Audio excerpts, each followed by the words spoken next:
স্বাগতম দিগন্ত বার্তায়। চলুন জেনে নিই আজ 22 মে 2025 কলকাতার আবহাওয়ার আপডেট। আজ কলকাতায় সকাল থেকেই আকাশ কিছুটা মেঘলা।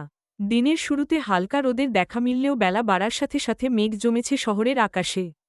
আবহাওয়া দপ্তরের পূর্বাভাস অনুযায়ী আজ দিনের সর্বোচ্চ তাপমাত্রা থাকতে পারে প্রায় 35 ডিগ্রি সেলসিয়াসের আশেপাশে এবং সর্বনিম্ন তাপমাত্রা 28 ডিগ্রি। আর্দ্রতা অনেকটাই বেশি, প্রায় 75%। ফলে গরমে অস্বস্তি থাকতে পারে। দুপুরের পর অথবা সন্ধ্যার দিকে কলকাতার কিছু অংশে হালকা থেকে মাঝারি বৃষ্টির সম্ভাবনা আছে। বিশেষ করে দক্ষিণ কলকাতা ও শহরতলিতে বজ্রবিদ্যুৎ সহ বৃষ্টির সম্ভাবনা থাকছে।